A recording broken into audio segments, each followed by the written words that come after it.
Namo tassa bhagavato arahato samma sambuddhassa. Namo tassa bhagavato arahato samma sambuddhassa. Namo tassa bhagavato arahato samma sambuddhassa. Buddhang dhammang sanghang namasami.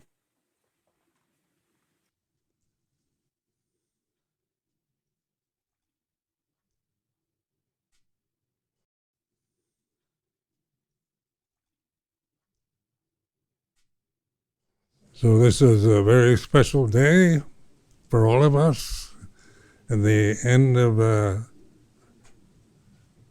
Pansa, or 3 months retreat season, following this tradition from ancient time in India to the present here and now Temple Forest Monastery. So the Katina has been offered, and now it's up to the Sangha to make the robe and offer it to Tanajananando later on today or this evening.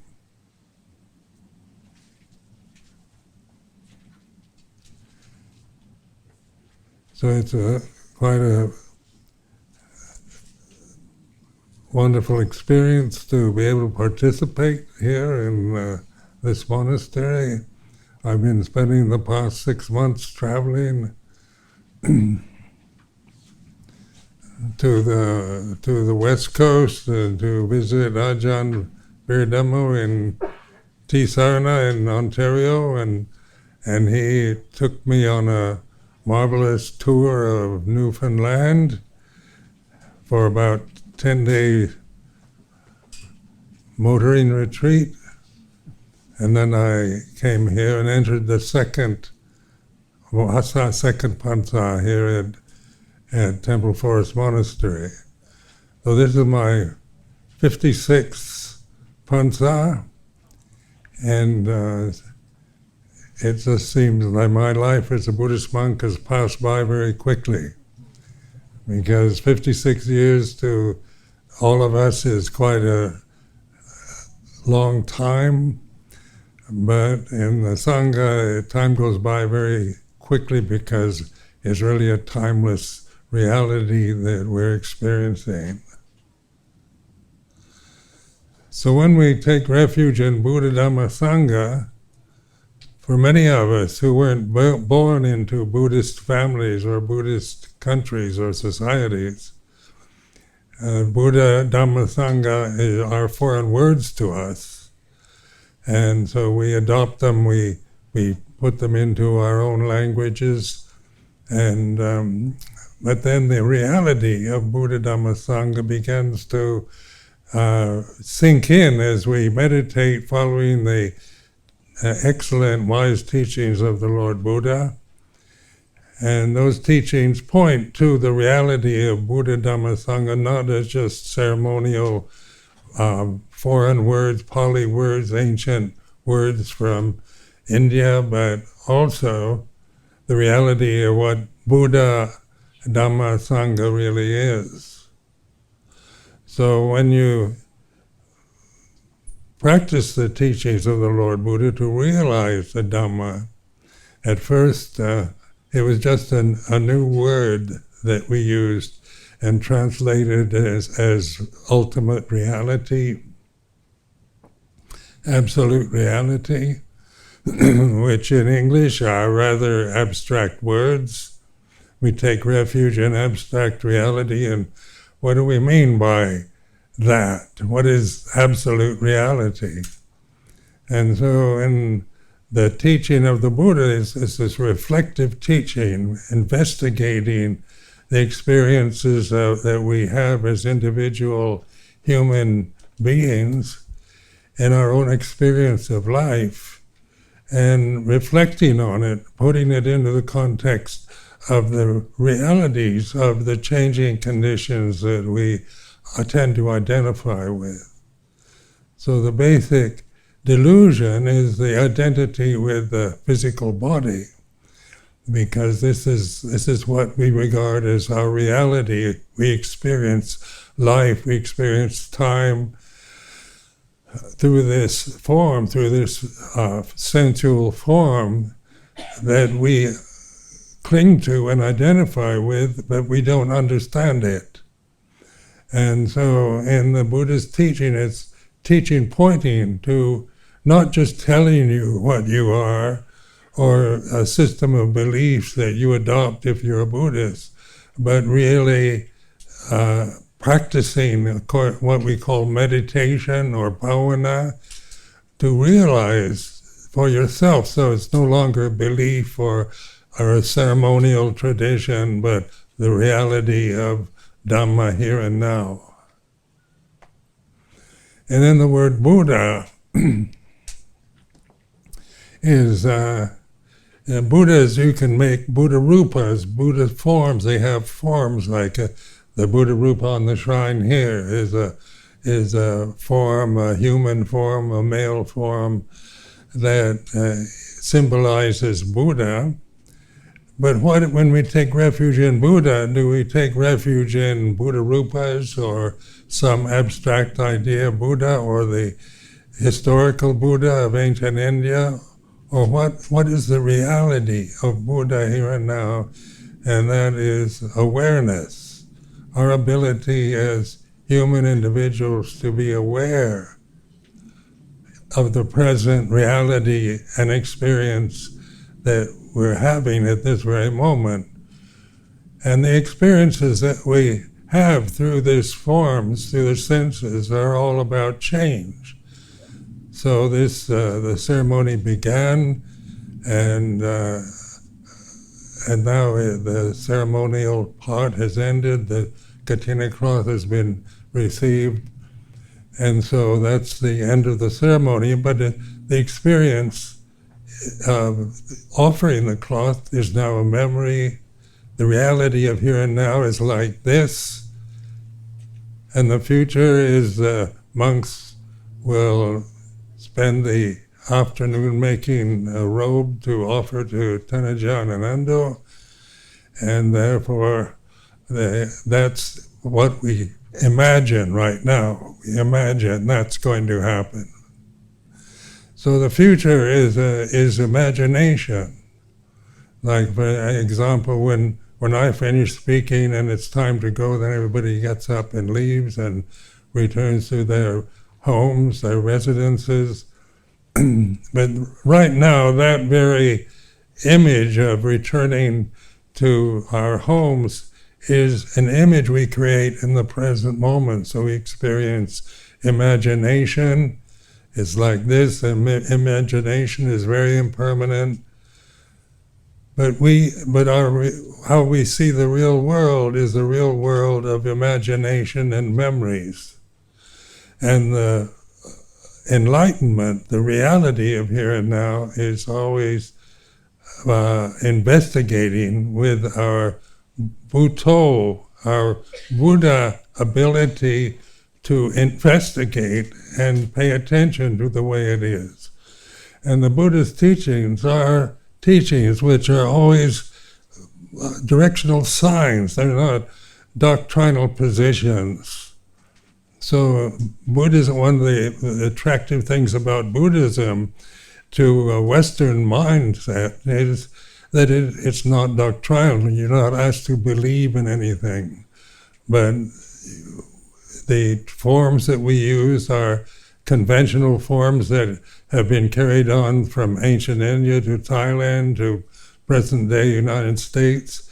And these traditions hold the form of a tradition so that it can be passed on from one generation to the next. There must have been many enlightened masters over the many years human beings have populated this planet, but they leave no teachings behind, nothing to carry on the teaching, the realization, the enlightened understanding of Dhamma, of reality itself. And in this tradition, in Theravada Buddhism, we have this Pali tradition which has been handed down from the time of the Lord Buddha in India 2,565 years ago to this very present moment. It's a tradition, preserves it's a form in itself, it's impermanent, and it's not to be grasped as an end in itself, it's merely a convenience, a way of remembering and preserving and presenting to one generation after another the direct enlightened teachings of the Lord Buddha. Now these teachings, in my own experience, has been when I first ordained, I had a lot of interest in Buddhism for many years before that. So when I was 21 years old, I was in the Navy, and American Navy, and I encountered Zen Buddhism in Japan, and suddenly that became interesting to me.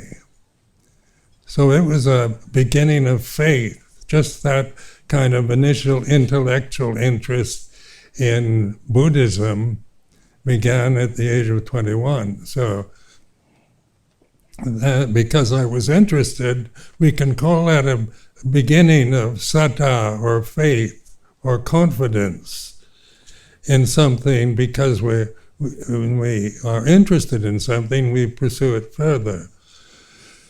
So my efforts to develop awareness and meditation were fulfilled when I went to Thailand in 1966 in fact, and ordained as a samanera, and then as a bhikkhu in 1967, and went to live with Luang Por Chah. And Luang Por Chah was very much a disciple of the Lord Buddha, because his teaching was always direct and to the point. He was not just a traditional Thai Buddhist monk, just performing rituals and doing ceremonies, but he actually encouraged us in every way to put into practice the teachings of the Lord Buddha. So that kind of encouragement, because one felt that he himself had done the work himself and had realized these Four Noble Truths, which is considered the first sermon of the Buddha after enlightenment, and then speaking from authority, from insight, not from just quoting books from the suttas or words of other teachers, one felt that Ajahn actually had realized the Dhamma. So Buddha then is the word we use for this open awareness, the witness to the way it is, because instead of just believing in doctrines and teachings that we get from books or from teachers, we're actually encouraged to find out for ourselves the ultimate reality, or the Dhamma. And this is a very wonderful realization and at this time in the United States there's so much interest in meditation. And that's a good sign for the society here in the States, because 50 years ago there wasn't that much interest in meditation that I knew of. When I was young, when I was still in the military, I kind of kept it a secret that I was a Buddhist, because people wouldn't understand what I was doing. And I remember also at that time I started practicing yoga, and I told somebody on the ship I was on that I was practicing yoga, and they looked at me as if I was mad or crazy. So I said, I better not tell anyone I practice yoga. And I didn't yet have any clue, any idea of how to meditate. But now yoga is a common word in American English, and everywhere you go there's a yoga center, a yoga group. It's used for all kinds of reasons, for physical health and for mental health and on like that, but it's an ancient teaching from India that has managed to survive to the present day and is greatly appreciated in a country like the United States, as well as Buddhism in its many forms. The Thai form, as I experienced it with Luang Por Chah, was very direct teaching. When I was interested in Zen Buddhism, I found it very interesting and intellectually challenging, but I had no idea of how to put it into practice. So it appealed to me because it was challenging conscious awareness. So that, they would present things in a way that weren't just reasonable or logical, but challenging our thinking minds in various ways. But I had no basic knowledge of the original teachings of the Buddha. When I went to Thailand, then the Theravada school, very much based on the very basic Pali teachings from the suttas, which we believe are the words of the Buddha. And we might as well assume that they actually are rather than just believe it, because the actual practice of that the Buddha recommended actually works. It's not just an ancient philosophy that's interesting to modern civilization such as this one, but it's also a real challenge to our own conditioning, the way we've been told to believe, what we've been told is right and wrong, good and bad, true and false. It challenges everything that being an American, being a male or female, being whatever race or nationality, it challenges these identities in a way that I've never been aware of in any other form of religion. And so this challenge, when I went to live in Thailand, I was the only Western monk with Ajahn Chah for about 3 years. And the challenge was how I had great trust, I had a very good impression right from the beginning of Luang Por Chah. I liked the monastery, Wat Nong Ba Pong in Jangwat Ubon, and so it was a setting that I personally liked and favored. But the teaching of Luang Por Chah was always based on the Arya Satsi, the Four Noble Truths. And I could really relate to this because the first noble truth is a common human experience that we can all realize ourselves is suffering. Suffering is the first noble truth the Buddha pointed to. So it's not a doctrine, it's not a kind of pessimistic, negative way of looking at life, but it's a way to investigate suffering that we personally experience, that we take very personally, a way to understand its causes and the end of suffering. So by taking something so common to all human experience, wherever you may be, whatever position you have in the society, whether you're a man or woman, whatever race or nationality, suffering is the common bond we all share with all human beings. And so this is, it can be taken for granted. But instead of taking it for granted or just trying to get rid of it, the Buddha challenged us to investigate, to learn from suffering by understanding it, looking inward rather than blaming external causes for our unhappiness, our insecurity, and our suffering.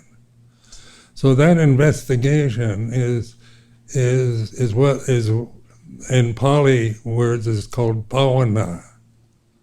Bhavana is this way of investigating experience, to see that experience is about, we always experience through the senses, here and now.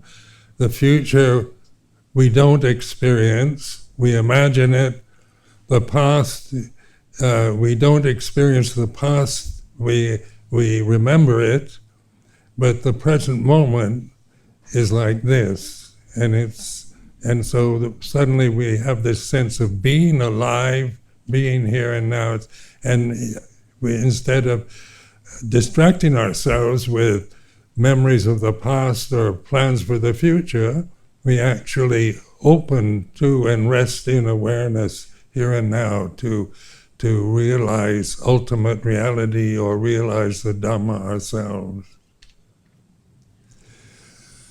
So this teaching is, to see the development of this monastery.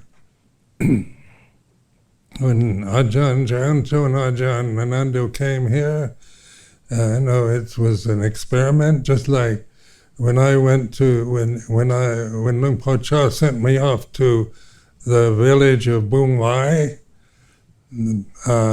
years ago to start a monastery called Wat Pa Nana Chat.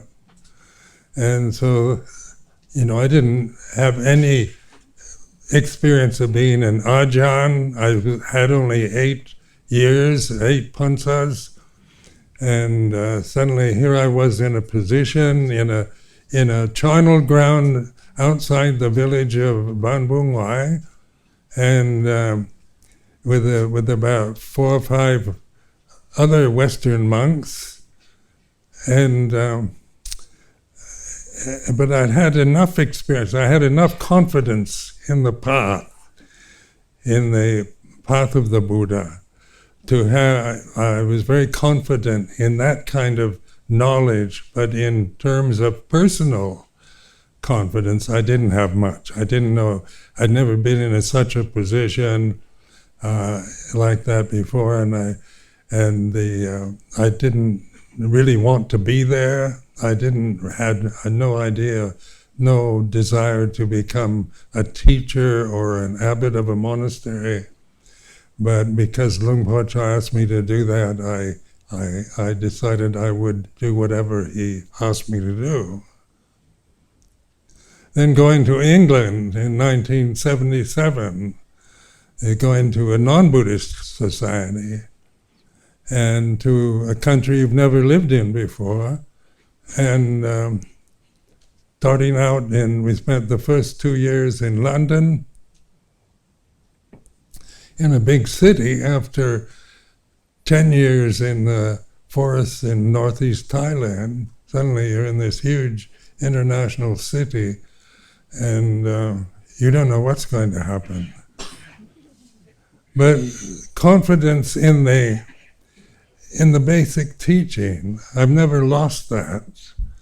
The confidence in the insight that one gets through investigating the reality of here and now and understanding it, with wisdom rather than just in belief, then that carries you through almost everything in life.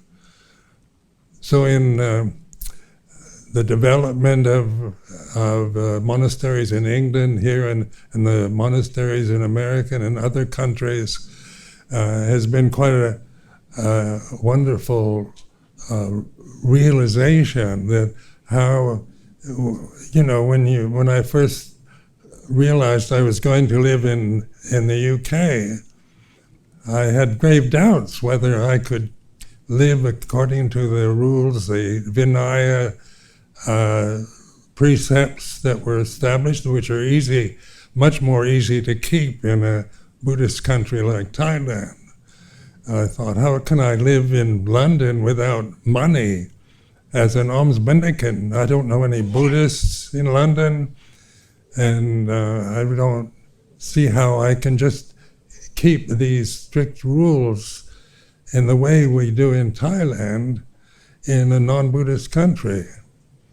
So I went to Ajahn Chah a few days before we left for England and told him my doubts, and so he said, "Are there any good people in England?"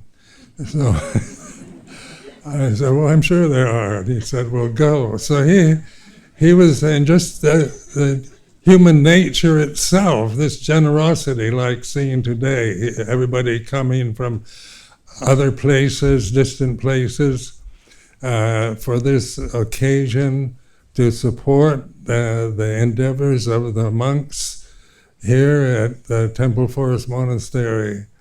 It's the goodness in our humanity that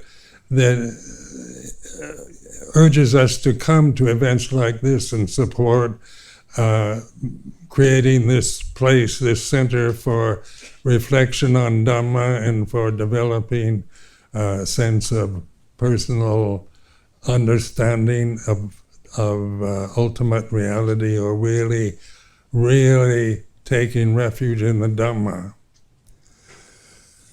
So monasteries in the United States, Ajahn Viradhammo's monastery in Canada. I've been visiting Ajahn Pasano, Ajahn Yaniko in Abhayagiri, and then coming here is my first pansa in the United States. And I've thought before I die, I'd like to spend at least one pansa in the United States. So this is my keeping my vow. And I promised Ajahn Janto before he came to establish this monastery, I would come and spend at least one pansa with him here. So just to express my appreciation for the support of the Thai community, Sri Lankan community, Cambodian, Lao communities, and as well as the American, British, and other European communities that have supported us in our endeavors and our practice, to let you know it's worthy, because the Buddhist teaching points to realize the end of suffering.